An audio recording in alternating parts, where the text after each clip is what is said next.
10 months. For 10 months, we have been swimming in acid. For 10 months, we have been so grief stricken, we haven't known which way is up. For 10 months, we have been inundated with bad headline after bad alert, after bad executive order, after cruel policy, after cruel policy. For 10 months, we've been wondering, is anyone listening? Is anyone paying attention? And last night, we got our answer. America is awake, and it's about fucking time. Welcome to the Danielle Moodie Show, dear friends. Buckle up because it's going to be a good one. Let's get into it.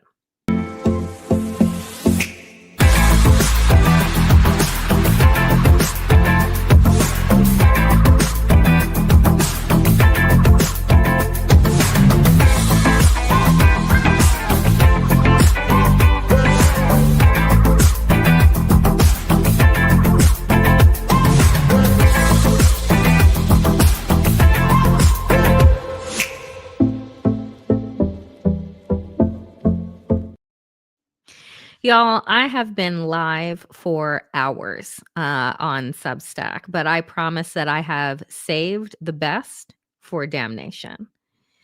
So I'm going to speak from the heart at the beginning of this show, and I have limited slides because, yeah, I've decided to feel this rather than just analyze this. Last night, I had the distinct pleasure to moderate a panel of queer people of color at a queer Black-owned bookstore in Brooklyn. And we spoke about hope, and we spoke about community care and what it means to sustain resistance. We talked about the fact that elections are not where our civic engagement ends, but where it begins. And what I want to talk about today with all of you after this incredible, decisive sweep by Democrats is that no individual won last night. The people won last night. You see, the oligarchs have teamed up with the white nationalists and the fascists to beat back the power of the people. They've bought politicians, they've bought judges, and they tried, in many cases, to buy an election. They spent $22 million to try and bring Zohran Mamdani down in New York City. $22 million to try and convince New Yorkers that Muslims are scary and trans people aren't humans and anti-Semitism is running rampant. $22 million to convince you that you should be scared of your own shadow and not the fact that the greed at the top is why you're not going to be able to afford health care and you're not going to be able to afford groceries. They've tried to convince you that your neighbors are criminals by sending ICE agents and the National Guard to kidnap them, to dehumanize them, to oppress them in broad daylight. Last night, across the country, from New York City to California, from Mississippi to Georgia, the American people said, we've had a fucking enough. We've had enough of Donald Trump and MAGA coalition and their fucking lies. We've had enough of establishment Democrats that tell us that we should be happy to accept the crumbs and the bare minimum and the status quo that they offer us. It was the first time since 2016 that these elections didn't take days to decide. They were decided within hours. Because enough American people are out of work, are in food lines, and are looking around and realizing ain't nobody to blame but the people at the top who have their foot on our necks. Last night, the people spoke up. The people woke up. Donald Trump tried to tell us that being woke was the problem, that diversity, equity, and inclusion is the problem of why America can't move forward. And last night, diversity, equity, and inclusion won across the fucking board. Mississippi Democrats broke a 13-year chokehold that the GOP has had on their local elections. Last night, 16 women won governorships. Last night, in a post 9/11 New York City, a 34-year-old Muslim man became the mayor-elect, not by throwing people under the bus in the Democratic Party, by welcoming everyone on the bus in the Democratic Party. You see, he didn't have to pick and choose who he was going to bring along on his campaign. He chose all of us. He went to gay clubs and synagogues. He went to churches. He went to late night shifts. He went to senior citizen centers. He went everywhere where New Yorkers are. He left no stone unturned and no person behind. You see, establishment Democrats have tried to tell us that in order to make advances in this country, that we have to make concessions. Except the concessions that they want us to make usually result in people being left. It usually results in telling trans people, oh, don't worry, we'll come back for you later. But your rights, your humanity are a little too complicated for us to explain to the masses, so we'd rather invisibilize you. They tell Black people, oh, stop chirping so much. You're not getting killed in the street in the way that you say that you are. This isn't brand new Jim Crow.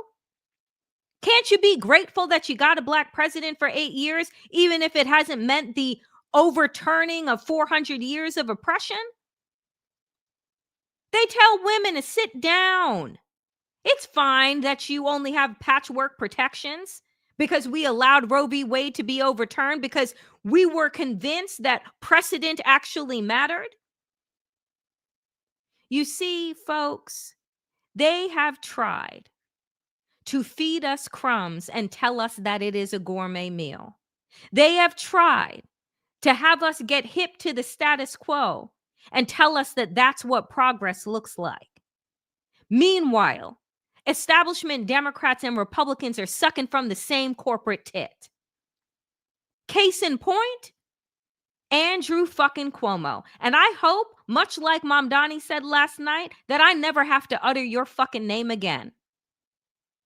But when Andrew Cuomo lost the Democratic primary to Zohran Mamdani, the corporatists came to his aid and said, don't worry, just run as an independent. We'll back you.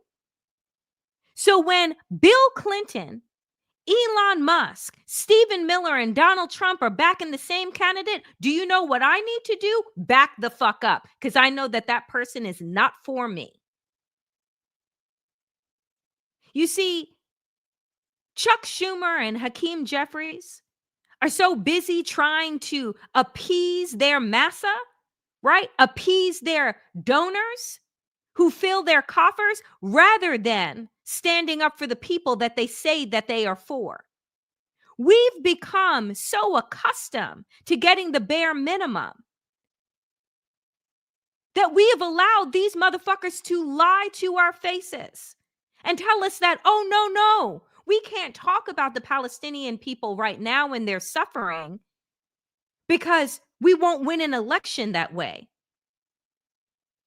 We can't lift up our young people who have the courage to stand up on their college campuses and say, I'm not going to be a party to genocide. Stop using my tuition. Stop using my money to fund death and destruction. They said that those kids were anti-American, that they were unpatriotic, and sold them out. You see, what won last night was integrity. Were candidates that stood 10 toes down for the kind of country, for the kind of city, for the kind of state that we all want to be living in. I said yesterday that it felt so refreshing to finally vote for something rather than against something.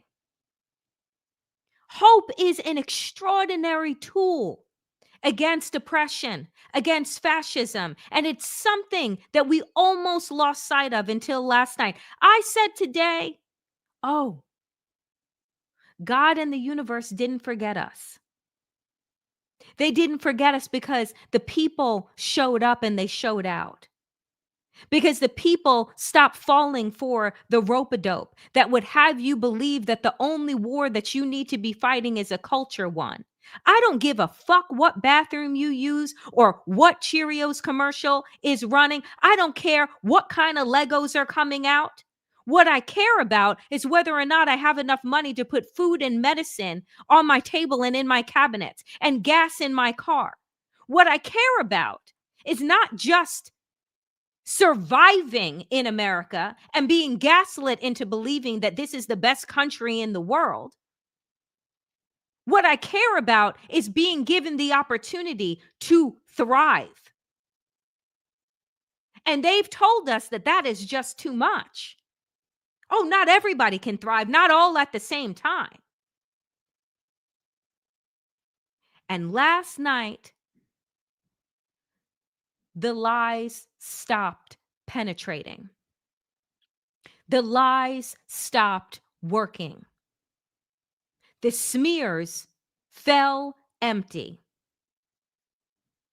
Because finally, after a decade of Trumpism, after a decade of Democrats tiptoeing around and playing footsie with the centrists and playing footsie with Republicans, the people said, I've had enough. We demand more. We're worth more.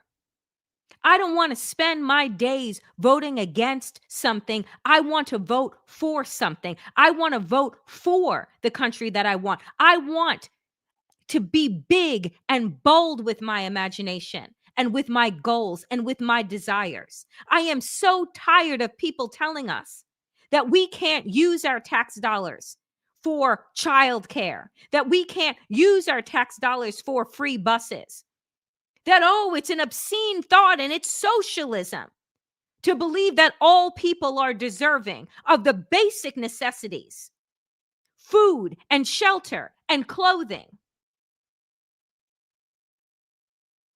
As Tupac Shakur said, they got money for war but can't feed the poor. And it's not the can't feed the poor, it's the don't want to. And the same motherfuckers that tried to bring Zohran Mamdani down, they're not just Trump and Vance and Miller and Bannon and the rest of them. No, it's the Schumers and the Jeffries and the Pelosi's. They have us believing that our tax dollars shouldn't work for everybody. That, oh, we need to talk about security and protection and crime and this, that, and the other thing. The only crime that I want protection from are for the motherfucking robber barons that are culling this country, that are breaking it apart and selling it for parts. That's the crime spree that we need to be talking about, not the mythical Black and brown people that are lurking in the shadows. No. It's the 1%er that has decided that you humans are no longer worthy of work. It's the Bezos saying that, oh, no, I'm going to lay off 10, 15, 20, 30, 600,000 people and replace them with AI because I don't want to pay your 401ks and I don't want to have to deal with safety worker regulations and I don't want to have to give you time off or health care. And us that are pushing back against it, they're telling us, oh, technology is here to help us. Folks,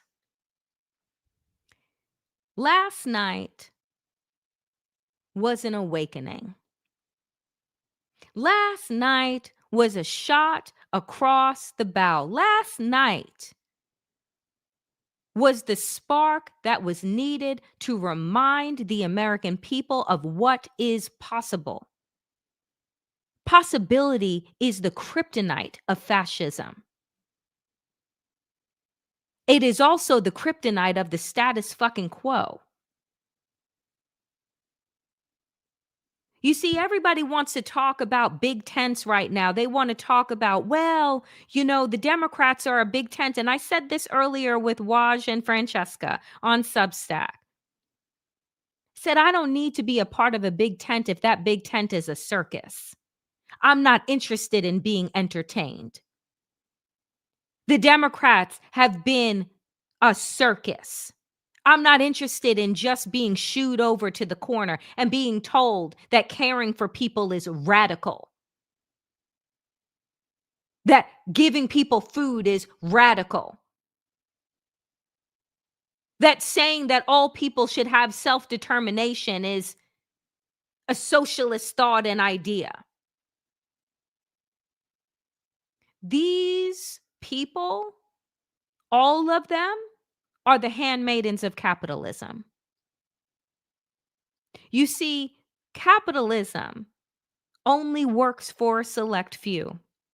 And the Democrats and the Republicans have decided to do this little show in front of us where the Republicans say, oh, no, we're not for healthcare. We're not for this. We're not for that. And then the Democrats say, oh, just give us a little bit. It's fine. And then we look like the good guys and it's a game. Our lives are a game to them. And in the meantime, they stuff their pockets with money from big pharma, big oil, big ag, playing us as pawns against each other. I say enough. Enough. I don't care what bathroom people use. I care that everyone has the ability to live their life with a dignity. I care that my tax dollars go to help the most vulnerable because when they are centered, we all live better.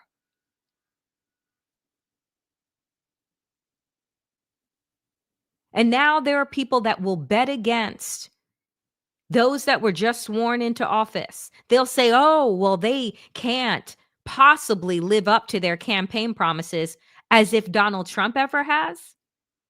The way that you get people, these elected officials, to live up to their campaign promises, it's to not bury your head in the fucking sand and think that you're one and done with an election. That's what got us here in the first fucking place, is believing that we didn't have to be participants in our democracy, that we just need to show up every 4 years and all should be well, and that politics has really nothing to do with me. So I have nothing to do with it. Politics is the most important part of your life. You don't care about it, but it sure as fuck cares about you. Whether it is your children's school, your health care, what vaccines you are going to get or not get, whether or not your roads are going to be fixed, whether or not your food is going to be inspected, whether or not your car is going to be heating the environment. Folks, those are all parts of politics. So when anybody in your life says, I don't really care about politics, Tell them it sure as fuck cares about you. So you better take your head out of your ass and start to pay attention. Because I tell you what, last night, that was a seismic shift. And I just am gonna play a little bit of what Zohran Mamdani said in his speech last night. We embrace this brave new course rather than fleeing from it.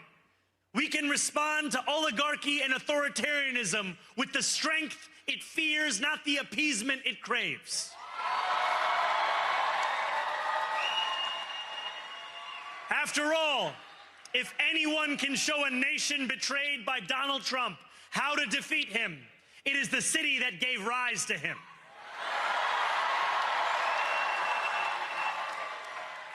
And if there is any way to terrify a despot, it is by dismantling the very conditions that allowed him to accumulate power.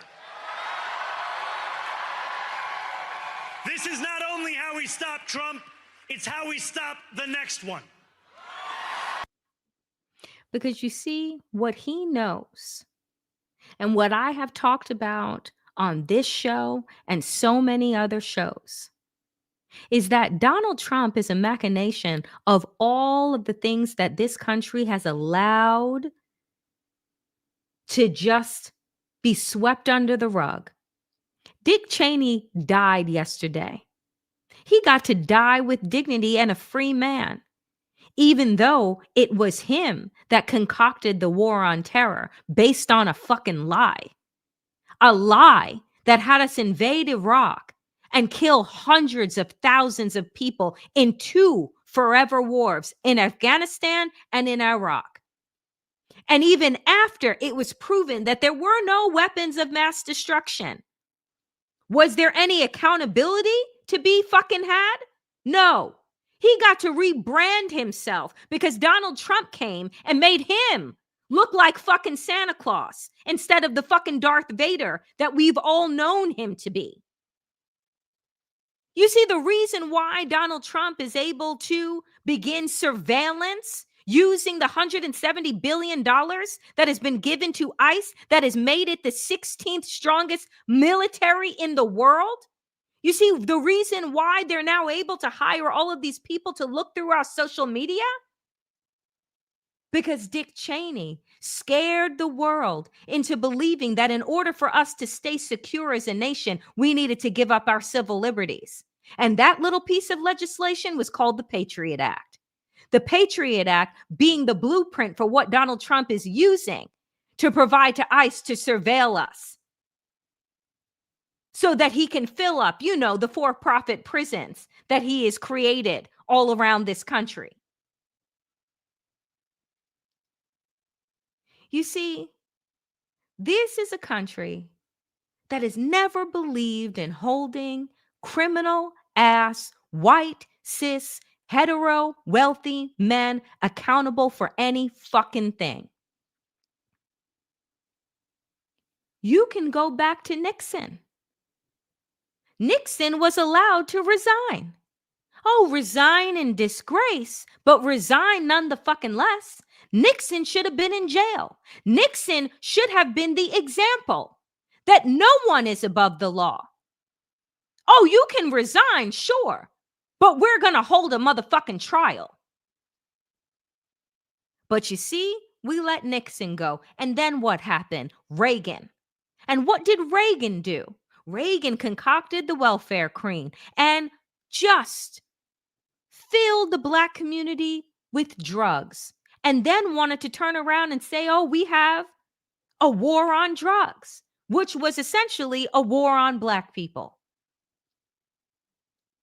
that ripped apart generations of Black homes.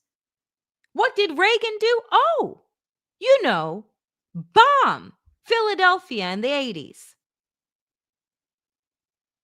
Folks, and then what came next? George H.W. Bush. George H.W. Bush, we know, COINTELPRO. you know, spying on Black liberation groups, trying to break them up and dismantle them so that white nationalists could reign supreme. And when that was found to be, illegal, did anything happen to him? No. He just pushed his son W on us. W then brings Cheney. Cheney then brings in fucking Donald Trump. Do you see what would have happened had we cut the fucking head of the snake off when the first criminal act was done? And so when Mamdani last night says, this is the way that we not only stop Trump, but the next one, he knows what he's talking about. He knows the history of this country that has allowed for entitled, rich, white, male criminals to run a fucking muck.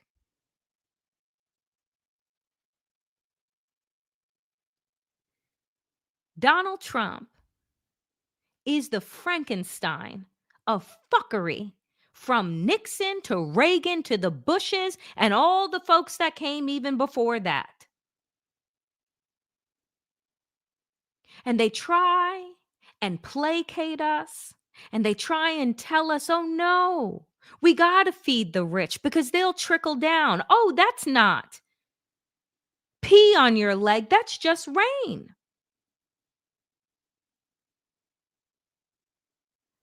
I'm telling you, this country has been built on lies that are all coming home to roost.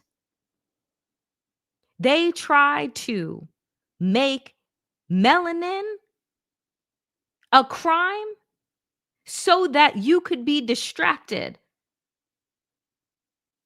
from the grifting ass job that they are doing right now, the smash and grab coup that is happening right now.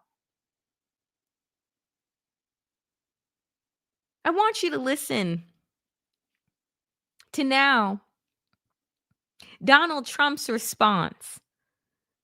One of his responses to yesterday's win. Legislation at levels you've never seen before, and it'll be impossible to beat us. By the way, if they do, they're going to do it anyway, and they are going to immediately do the filibuster. And when they do the filibuster, they're going to pack the court. They want at least five justices. Now I hear it's up to 5. I actually heard up to 7 and up to 9, okay? They want new judges. They want to pack the court, and they will do it in first day, maybe the week. Maybe they'll slow it down because there's no reason to rush. But they'll do it first week. They'll vote on this. And I have friends over there that are Democrats. I'm close to a lot of people. And I asked them about that because some people say, well, maybe they won't do that. I mean, they destroyed the career of Manchin and Sinema, and they got them out. They were the only objectors. Nobody else is going to object. They're going to do it the first day.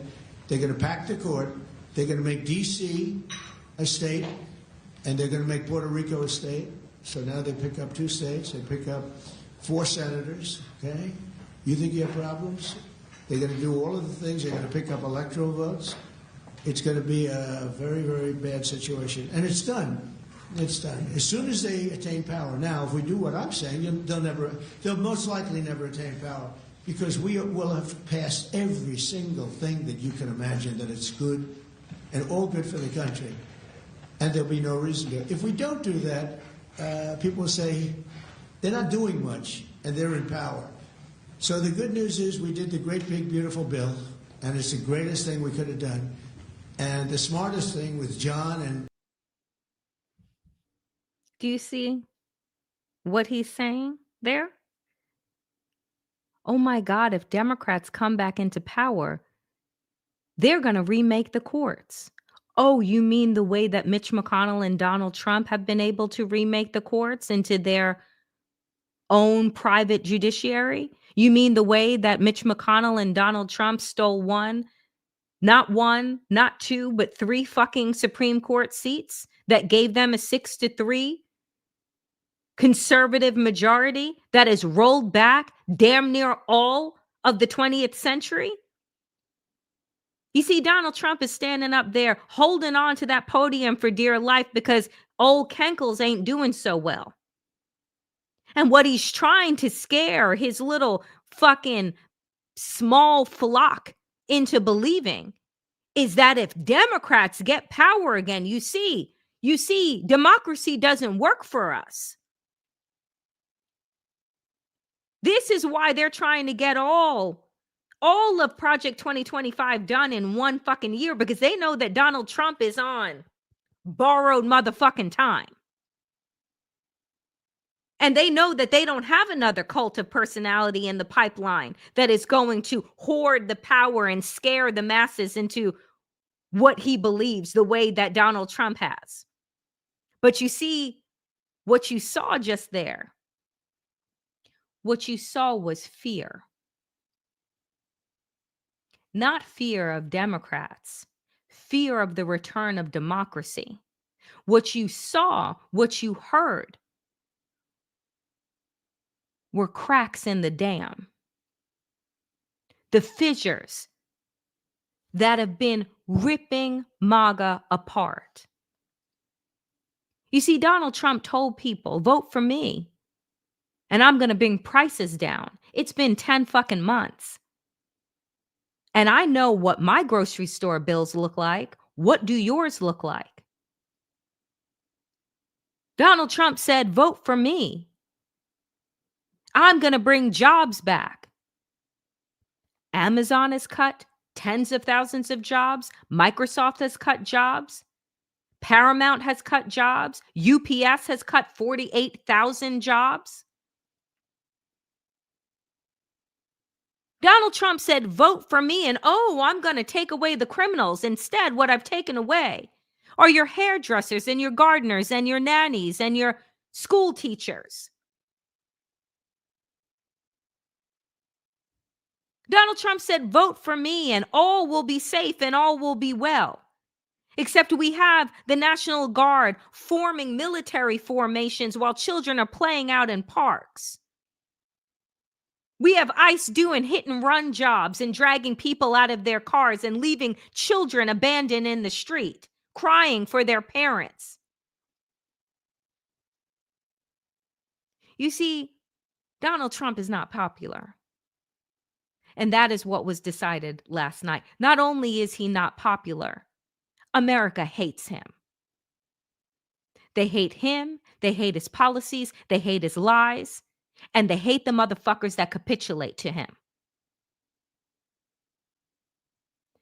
Time is up. Time is up. 2 million people cast ballots in New York City yesterday. That many people have not voted for mayor in this state since the 1960s. 2 million. But it wasn't just here, folks. It was everywhere. Democrats flipped 2 seats on Georgia's statewide Public Service Commission by wide margins. One of many surprise victories. Polling shows the Democratic Party is historically unpopular, but at polling places this year, voters have helped the party overperform in elections. Beyond the blowout victories in New Jersey and Virginia's governor races, Zohran Mamdani winning a majority of votes in New York City's mayoral race, California voters approving a plan of temporarily redrawing of the state's congressional maps. In Georgia, Peter Hubbard and Alicia Johnson will be the newest members of the state's 5-person public utility regulator, earning roughly 60% of the vote.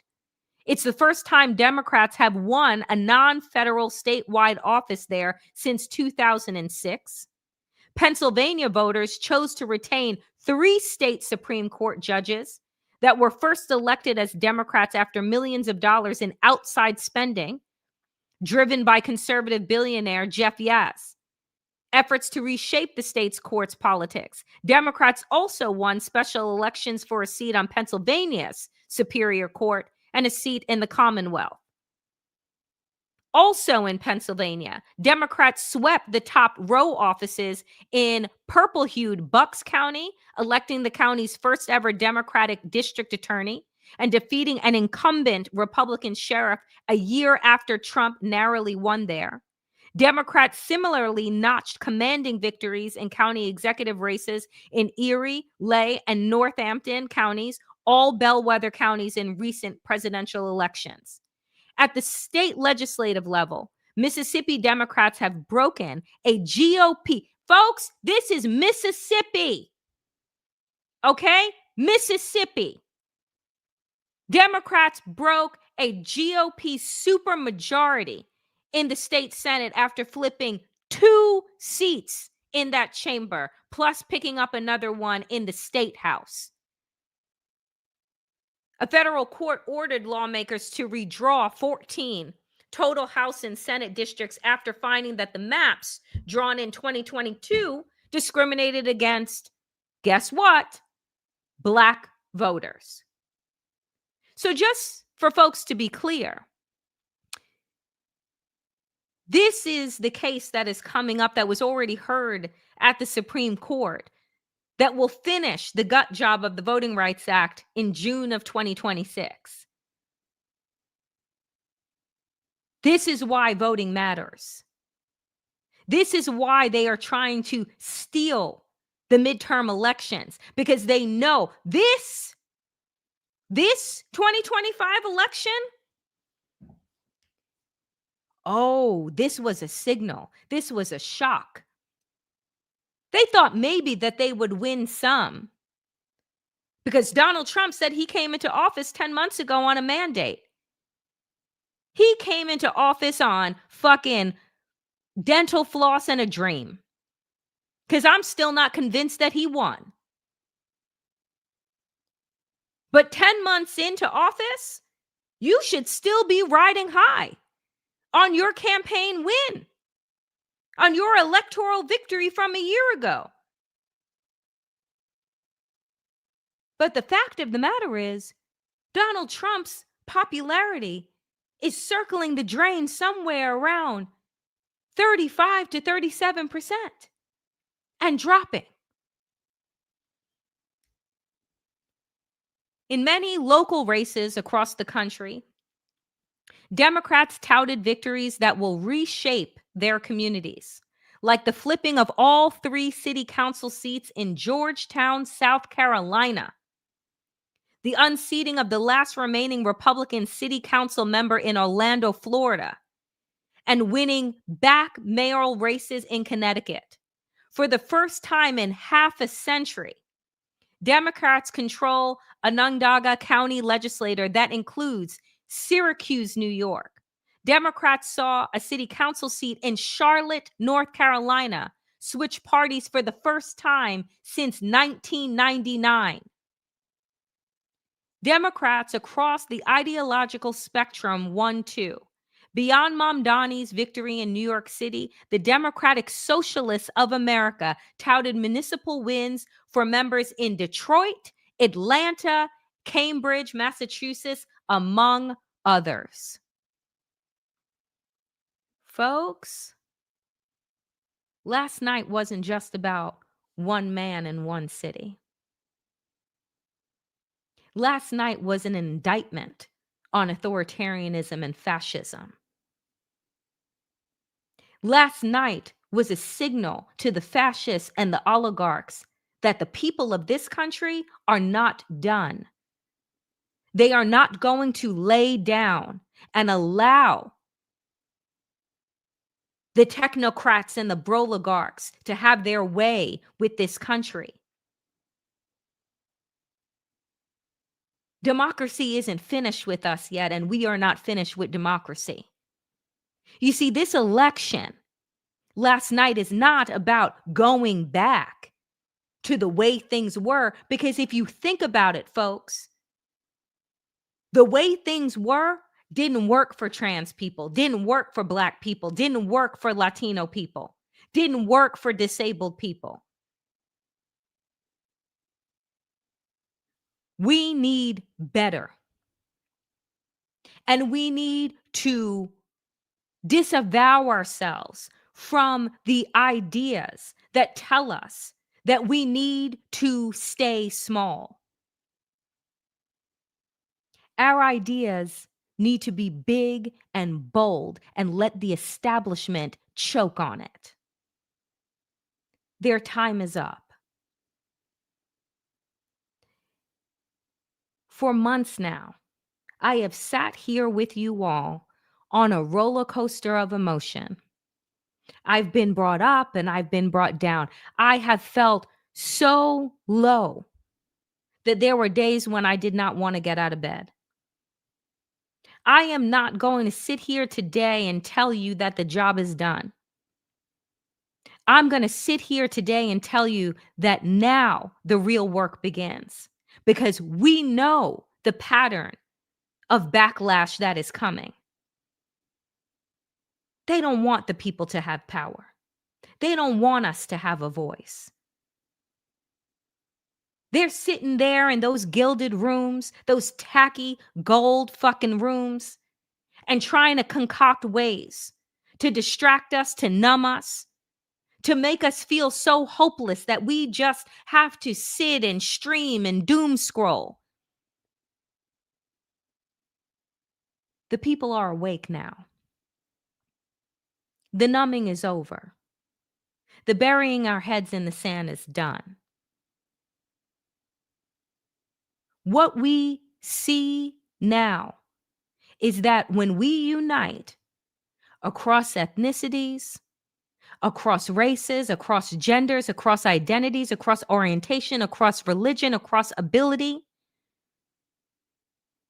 we win.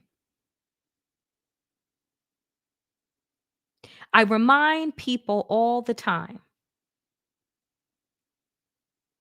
abolishing slavery was an audacious idea. The audacity of people to believe that they were going to stop the foundation of capitalism, that they were going to stop the South from being able to have free labor. Those abolitionists that started with that mustard seed of an idea, with that mustard seed of hope, that told them that all people deserve to live a life that was self-determined. Many of them, generations of them,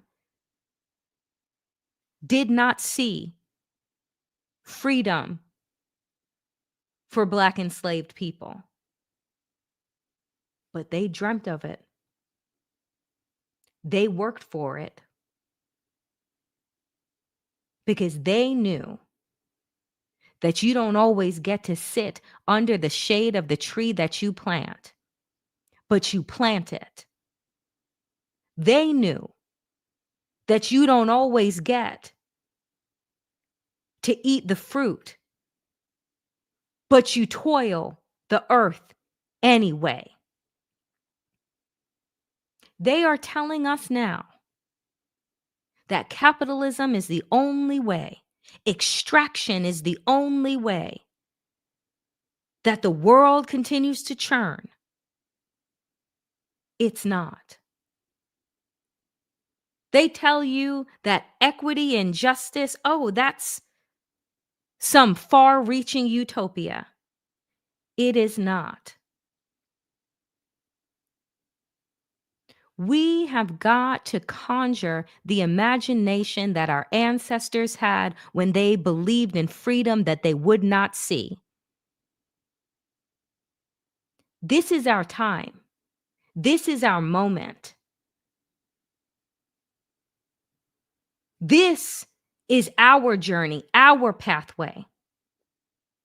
We are not doing this for us. We are doing it for generations to come so that when it comes their turnaround, not that there won't be any work, but that they get to pick up the baton and continue the marathon that we started. Democracy takes constant work. It takes constant vigilance. That is the lesson. That is the great reveal that Donald Trump has given us. I don't ever want to go back to a time when I don't have to worry about who the president is, where I don't have to worry about who my representative is, because that means that I have given all the power to that person and have saved none for myself. I end each show by saying power to the people and to all the people power. It is not just a slogan. It is what I truly believe and work towards every goddamn day. It has to be the work that we are all willing to do every goddamn day. Not just on election day, not just when there's a No King's March, but every goddamn day. That's what it means to be a responsible citizen. We are each other's keepers. We are the keepers of this project called America. Do with that what you may. But last night, let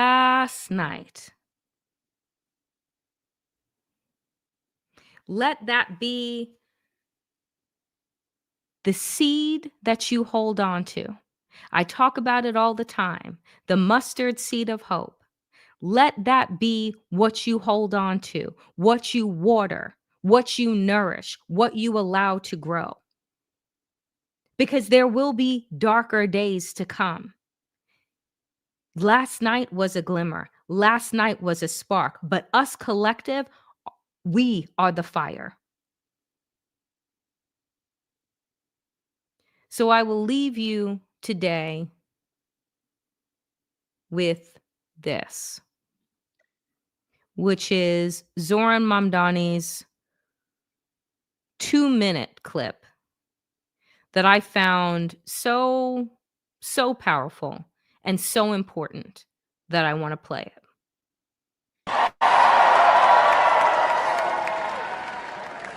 So Donald Trump, since I know you're watching, I have 4 words for you. Turn the volume up.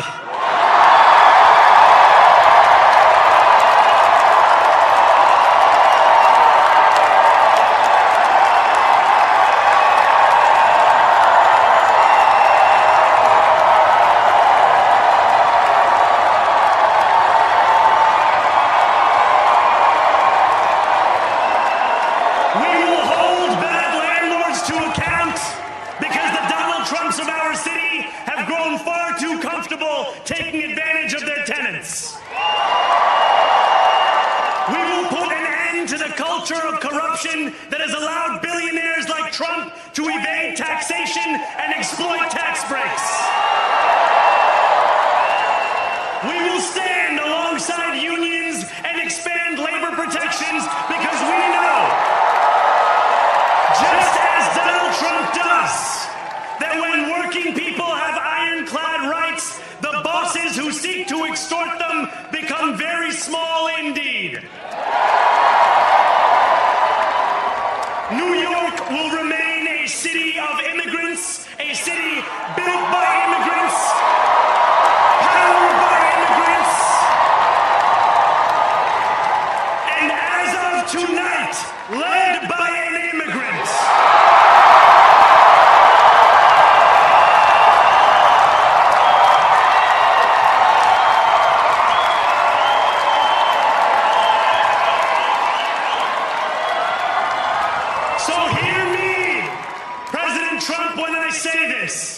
To get to any of us, you will have to get through all of us.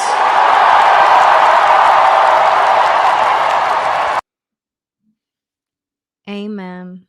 Amen. Amen. Because that's the mentality of a winner. To go through, to get to one of us, you got to go through all of us. We're not leaving anyone behind ever again. No one is expendable. In this fight, the fight of our lives, it is going to take every single goddamn one of us. That's what this is about. This election last night was about all of us. What are we willing to do? What are we willing to fight for? What is the future that we want? When everything is dark, when everything feels chaotic, there are opportunities to excavate and to build something better. We deserve more than what the establishment has tried to give us. We deserve more than what Donald Trump says that we are worth. We deserve the America that we build in our imagination. The next chapter of the story is ours to write. That is it for me today, dear friends, on the Danielle Moodie Show. Before I get out of here, I want to thank all of the super stickers and super thanks. Thank you so, so very much to each and every single one of you for sharing your treasure, your time, for becoming members. You are now able to become a member of this channel. There are 2 tiers, and if you have the ability to become a member, please do consider doing so. But if not, every single dollar, every single cent that you all are able to provide goes a long way into allowing me to create the kind of content with integrity and passion that you all deserve. But just know that regardless of whatever money you have to share, that my content will always remain free. That I believe that paywalls are where critical thinking and democracy go to die, and that is not what I am for. So, friends, I appreciate you. I thank you. Last night was an extraordinary win. Hold it close. Let it be a spark for you, and figure out how you are going to continue to feed the fires of justice moving forward. As always, power to the people and to all the people power. Get woke, stay sane, and in these extraordinarily dangerous times, dear friends, do stay safe. I will be back here tomorrow, 5 p.m. Eastern. I will see you all then. I have multiple videos that are up right now on Substack at the Damn Digest. Go and check them out. Appreciate you. Be well, and I'll see you all tomorrow.